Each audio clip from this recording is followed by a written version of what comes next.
আমাদের হলে থাকা যে সকল কুলাঙ্গাররা আমাদের শিক্ষার্থী বোনেদের গায়ে হাত দিয়েছে, আমাদের শিক্ষার্থী বোনেদেরকে পিটিয়েছে এবং তাদের স্পর্শকাতর জায়গায় মোলেস্ট করেছে, তাদেরকে এই হল থেকে বহিষ্কার করতে হবে।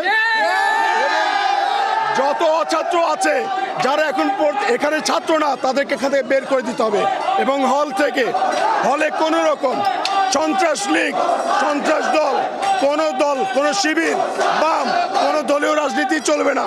এখানে সাধারণ শিক্ষার্থীরা শান্তিপূর্ণভাবে হলে বসবাস করবে এবং তারা পড়াশোনা করবে। তাদেরকে জোর করে কোনো প্রোগ্রাম, মিছিল, মিটিংয়ে নেওয়া যাবে না। এরকম একটা কমিটমেন্ট আমরা শিক্ষকদের কাছ থেকে নিয়েছি।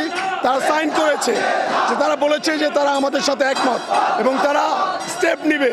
কিন্তু আমরা দেখতেছি টোটালি উল্টা।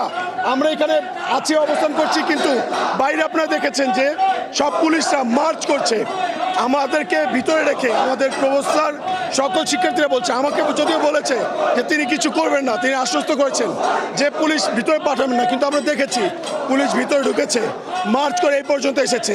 তা আমরা আসলে জানতে চাই এটা কিসের ইঙ্গিত? শিক্ষার্থীদের কি আপনারা হচ্ছে কি মেরে ফেলতে চান? আবার কি ইতিহাসের পাতায় আরেকটা 25শে মার্চ, কালো মার্চের রাত আপনারা দেখাতে চাচ্ছেন? এই প্রশ্ন আমরা সবার কাছে করব, এটা উত্তর আমরা নিয়ে নেব ইনশাল্লাহ সবাই। ছাত্ররা সবাই বিপদে, অযোগ্য অবস্থায় এখনো হলে তার রুমে ঘুমাচ্ছে, তাহলে ওনার সাইকেল আটকে আমাদের। আইন শৃঙ্খলা রক্ষাকারী বাহিনী যারা এসেছেন তারা তাদের দায়িত্বে এসেছেন। এই যে রাস্তাটাতে কথা বলছি, এটা কিন্তু সরকারি রাস্তা। ওরা হলে ঢোকে নাই। হলে যেহেতু ঢোকে নাই, তো আইন শৃঙ্খলা রক্ষাকারী বাহিনী কেন এসেছে, এর সাথে আমাদের হলের কোনো কানেকশন নাই। হল আমাদের প্রভোস্ট এবং হাউস টিউটর যারা আছে তাদের নিয়ন্ত্রণে আছে। দেখেন প্রত্যেকটা হলে আপনি এখন যাবেন, যে দেখবেন যে প্রভোস্ট আছে, হাউস টিউটর আছে।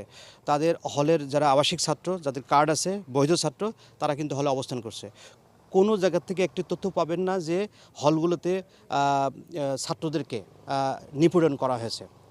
আপনার দু একটা ঘটনা হয়তো শুনতে পারবেন যে অভ্যন্তরীণ দ্বন্দ্বের প্রেক্ষিতে ছাত্রীদের হলে, পার্টিকুলার রোকে হলে একটা অনাকাঙ্ক্ষিত ঘটনা ঘটেছে, কিন্তু ছেলেদের কোনো হলে কিন্তু এরকম ঘটনা ঘটে নাই।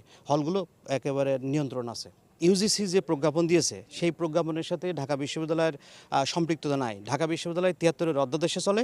এখানে সিন্ডিকেটের একটা সিদ্ধান্ত হবে। আমার জানা মতে এখনও কোনো সিন্ডিকেটের সিদ্ধান্ত আসে নাই, সিন্ডিকেট মিটিং বসে নাই।